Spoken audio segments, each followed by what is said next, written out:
Welcome to the Grastards. I'm Ariel. This is Dre. Yeah. And we've been hearing the requests, man. This is Guardians of the Galaxy 3.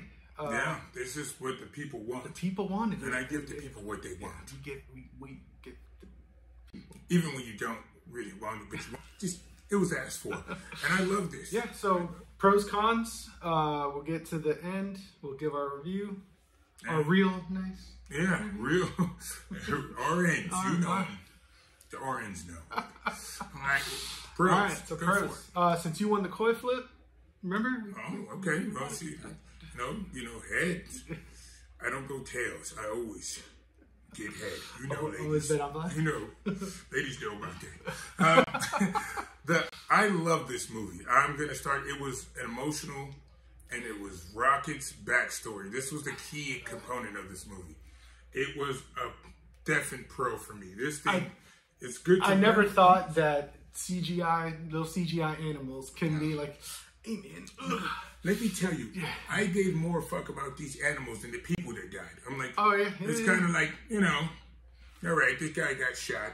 Yeah. It happens. Yeah. But when you see animals like getting fucking tortured and stuff, you're a little like, all right, man. Yeah, all right. Nobody wants to see that. Next scene, man. Next scene. This scene's it. Still, like Rocket, from what you've known him in the past couple movies, to see like where it kind of started, it was good, man. It was good stuff. So like, you know, it starts out and everything. They're got that new homeland, nowhere. Nowhere, right? yeah. Where you going? Nowhere. It's from the first movies, the big ass giant skull where the Collector was at. That's where the Guardians' HQ is. That's where they're at. Rocket's kind of, you know, reminiscing about the past days.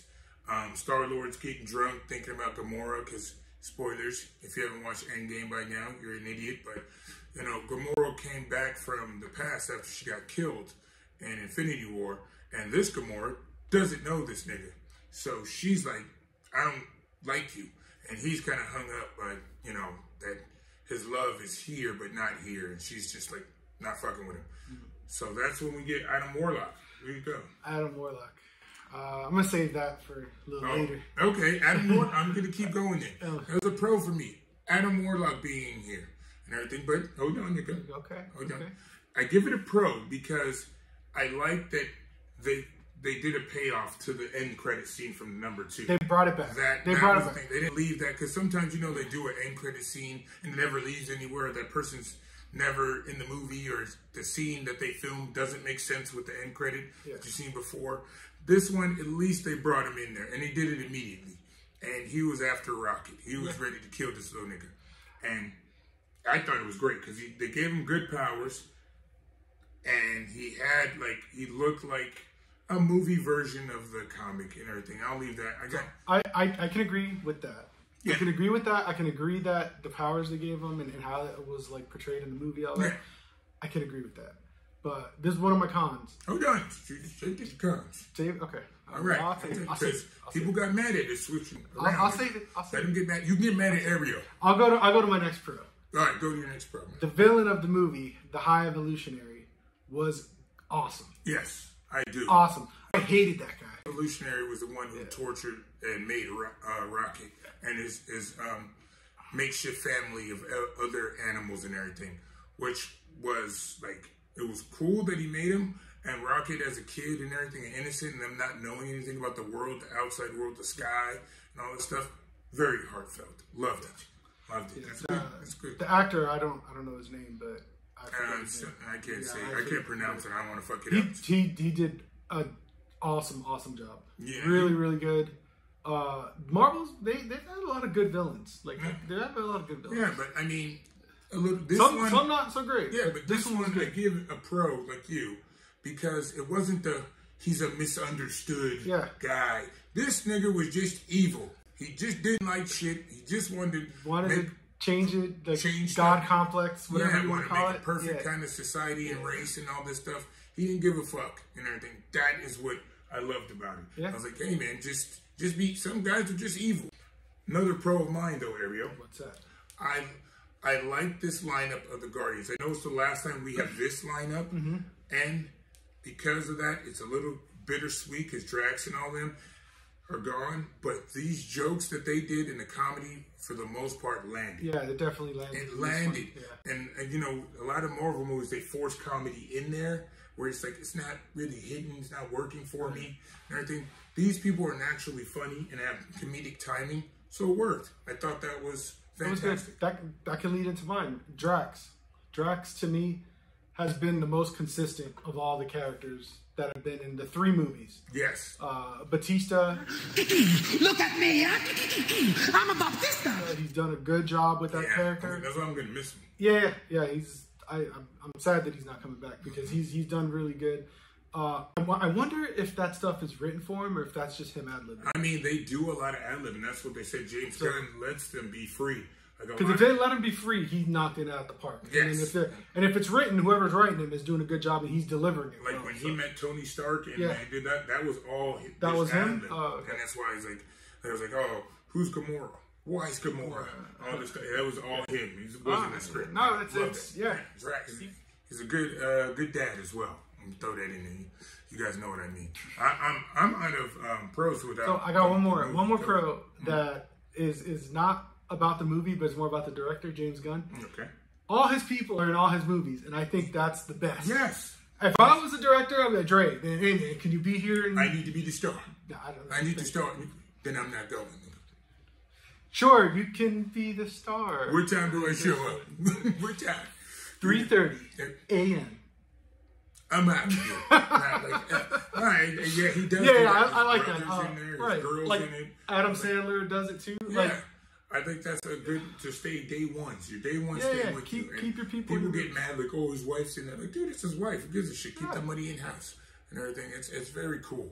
So yeah, was that your last pro? Because I'm out of pros and everything. It's fantastic. That was my last pro. Got a couple cons, but okay. I'll go first with the Yeah, con. you want go ahead.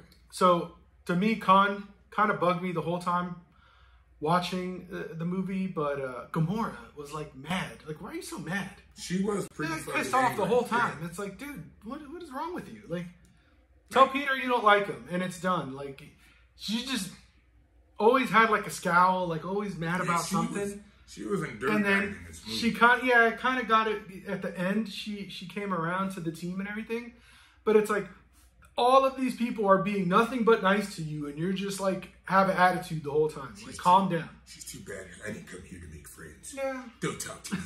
I was like, oh shit, okay, never mind. But it's still like your sister's there. Like, yeah, be cool. No, you definitely have a point, because my cons, it can be summed up into one word. Well, it's two, but they put it together as one. Star-Lord. He was a con for me in this movie. He was the only con. And I'll tell you, because no, I like him, but I didn't like him. And I'm just gonna roll it up because they all flow into one with this Star-Lord thing. Mm-hmm. All right, I'm going on my rant. Get ready. Star-Lord. I didn't like this nigga being a simp the whole time for this girl. That is true. Like, get over it, dude. Yes, it's been years now and everything. Just in the time, their time kind of links up with ours. It's been like 3 years. You're like freaking still crying about this girl. Yes, she is alive, but nigga, she does not know you. She doesn't know you. The girl don't like you. Nobody likes you. Move on. He's still crying and everything. You didn't meet any more women in all this time. You didn't, spit game. He's supposed to be this ladies' man and everything, and he never gets any ladies. Gamora was this girl, and he kept pining after her the whole movie when she showed up, the angry Gamora. Like you said, I thought it was just a little bit like annoying because he's kept trying to prove himself to her. Like, if your girl died and then she comes back at an alternate reality of her, like, yes, you're gonna have some feelings and all that stuff, but it's like, but she's like, nah, it's just like she a said breakup no. or something. Like, it's like, nah, okay, it's over. Move on. It's like, yeah, you're trying to force it and talk about old times and what you could be and all this, and she's like telling you nicely that she's not into you. You think they were doing like that, what they do in movies, like the 50 First Dates kind of thing, where it's like, I'm gonna make her this version of her fall in love with you. And that's what I'm saying. It's like, and it's like, but the Star-Lord, she wasn't feeling you, bro. Yes, she wasn't feeling you. She's not into you. Yeah. She's just like, it was Nebula. Like, she's blue, but could have made something work there. So again, Star-Lord. There's another thing with Star-Lord. This is still my cons and everything. This nigga had no gear. Okay, in the end of the movie, he's saving all these animals and planes and kids and all the shit moving us. He had no jetpack or jet boots. He had no helmet. Like a god or something? Like, yeah, and well, he lost those powers when he died in a second. Oh, they said he's gone. But the nigga has a helmet, a jetpack, and everything. Yeah, you touch it, you can breathe in space. You're cool. You have jet boots that he wore in everything. In Endgame and all these ones, the jet boots on the feet. Yeah. He has none of those in this movie. He just has the 2 guns. What the fuck for? And the guns in the comic, they're like elementals. They're elementals. But they're not, they didn't do that. No, they just shoot lasers in this. That kind of sucks. That's a new con. Yeah, I want to see the elemental guns. Those guns are cool. You can shoot fire, shoot wind, shoot on earth, and everything is cool. But they're not having the classic thing, because they gave him their classic comic book suits.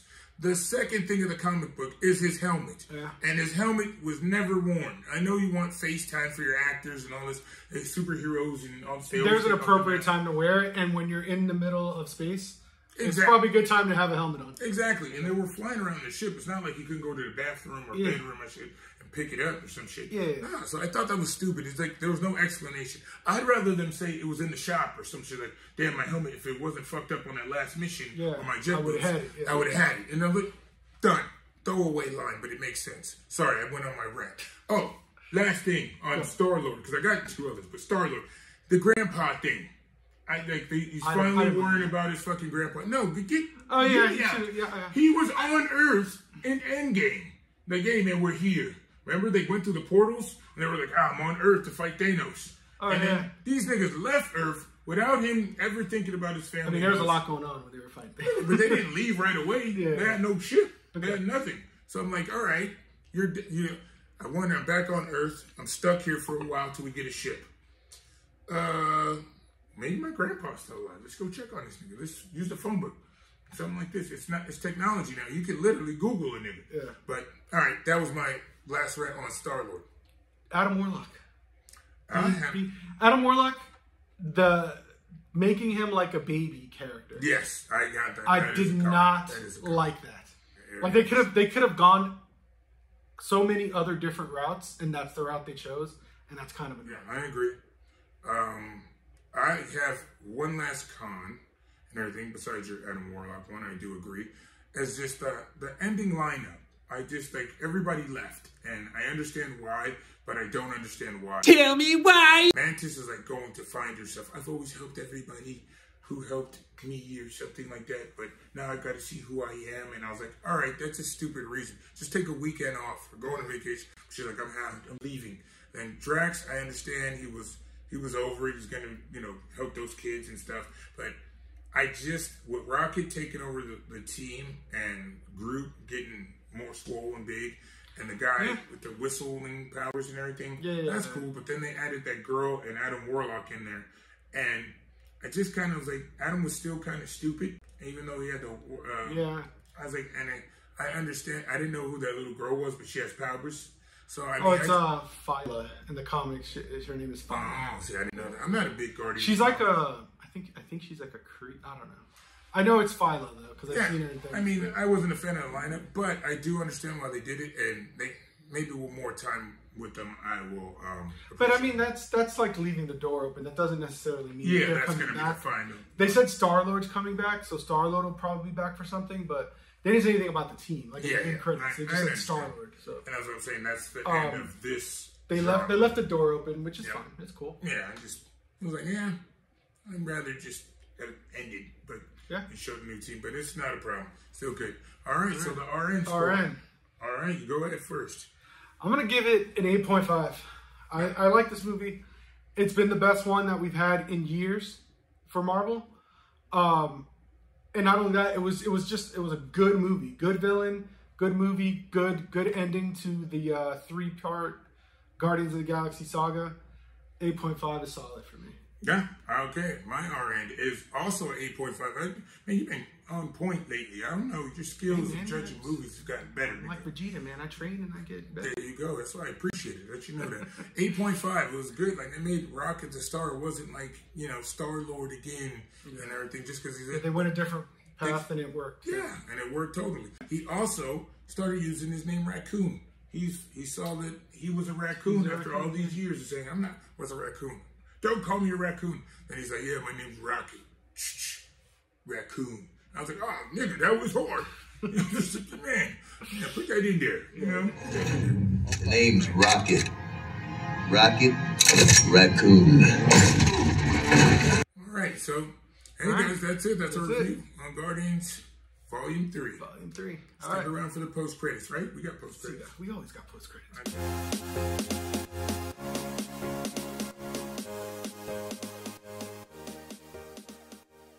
Exactly, because I'll tell you what post-credit is. I know Star-Lord fucking forgot his gear, but I didn't, nigga. I'm about to hold on, nigga.